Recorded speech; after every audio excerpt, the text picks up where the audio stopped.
Isaac Newton അദ്ദേഹത്തിൻ്റെ ജീവിതത്തിൻ്റെ കൂടുതൽ സമയം സ്പെൻഡ് ചെയ്തത് നമ്മൾ ഇന്ന് മണ്ടത്തരമാണെന്ന് കരുതുന്ന പല കാര്യങ്ങളും ചെയ്യാൻ വേണ്ടിയിട്ടായിരുന്നു. അതിൽ പ്രധാനപ്പെട്ട ഒന്നായിരുന്നു ആൽക്കമി എന്നൊരു ഫീൽഡ്. ഇന്ന് നമ്മളതിന് സ്യൂഡോ സയൻസ് ആയിട്ടാണ് കരുതുന്നത്. സാധാരണ ഉള്ള മെറ്റൽസ്, അതായത് അലൂമിനിയോ അത്തരത്തിലുള്ള മെറ്റൽസ്, വില കുറഞ്ഞ മെറ്റൽസ് എന്തെങ്കിലുമൊക്കെ കെമിക്കൽ പ്രോസസ്സിലൂടെ കടത്തി വിട്ട് കഴിഞ്ഞ് കഴിഞ്ഞാൽ അതിന് ഗോൾഡാക്കി മാറ്റാൻ പറ്റും എന്നുള്ളൊരു വിശ്വാസം അദ്ദേഹത്തിനുണ്ടായിരുന്നു. കുറേ കാലം അതിനെ സ്യൂഡോ സയൻസ് ആയിട്ടാണ് നമ്മളിപ്പോഴും കരുതിക്കൊണ്ടിരിക്കുന്നത്. അപ്പോൾ അതിനു വേണ്ടിയിട്ടായിരുന്നു അദ്ദേഹത്തിൻ്റെ ജീവിതത്തിൽ കൂടുതൽ സമയവും ചിലവഴിച്ചിട്ടുള്ളത്.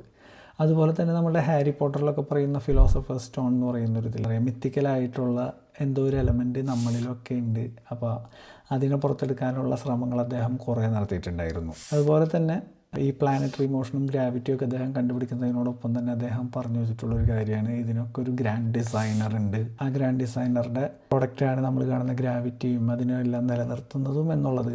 ഇന്നത് മണ്ടത്തരമായിട്ടല്ലെങ്കിൽ പോലും അതിനുള്ള എക്സ്പ്ലനേഷനൊക്കെ പിന്നീട് സയൻസിന് ഒരുപാട് കണ്ടെത്താൻ സാധിച്ചിട്ടുണ്ട്. അപ്പോൾ അദ്ദേഹത്തിൻ്റെ കാലത്തിൽ നിന്നുകൊണ്ട് അദ്ദേഹം ചെയ്തിട്ടുള്ള കുറേ കാര്യങ്ങൾ, ഭയങ്കര സീരിയസ് ആയിട്ട് ചെയ്തിട്ടുള്ള കാര്യങ്ങൾ പിന്നീട് കാലം തെളിയിച്ചത് സ്യൂഡോ സയൻസ് ആയിരുന്നു തെളിയിച്ചു. പക്ഷേ അതൊക്കെ പറയുമ്പോൾ അദ്ദേഹത്തിൻ്റെ ലെജൻഡറി ആയിട്ട് അദ്ദേഹം ചെയ്തു വെച്ചിട്ടുള്ള കാര്യങ്ങളും നമുക്ക് തള്ളിക്കളയാൻ പറ്റില്ല. കാരണം ഈ പ്ലാനറ്ററി മോഷനൊക്കെ പഠിക്കാൻ വേണ്ടിയിട്ട് അദ്ദേഹം കുറച്ച് നാൾ വീട്ടിലിരുന്നൊരു സമയം ഉണ്ടായിരുന്നു, ഒരു ക്വാറൻറ്റൈൻ സമയം ഉണ്ടായിരുന്നു. ആ ക്വാറൻറ്റൈൻ സമയത്ത് അദ്ദേഹം കണ്ടുപിടിച്ചത് എന്താണെന്നറിയോ?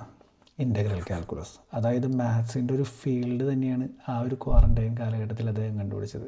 അത് വളരെ കുറച്ച് കാലം കൊണ്ട് കണ്ടുപിടിച്ചു. എന്നിട്ട് അദ്ദേഹം വീണ്ടും ആൽക്കമിയിലേക്കും പിന്നെ ഇങ്ങനെയുള്ള കാര്യങ്ങളിലേക്കൊക്കെ പോയി. പിന്നെ ബൈബിൾ ഒരു പസിലായിട്ട് ഒരു എന്തൊക്കെയോ അതിൽ സീക്രട്ട് കോഡുകളുണ്ട് എന്നൊക്കെ പറഞ്ഞിട്ട് അത് സോൾവ് ചെയ്യാനൊക്കെ ശ്രമിച്ചിട്ടുള്ള കഥകളൊക്കെ ന്യൂട്ടനെ പറ്റിയിട്ടുണ്ട്.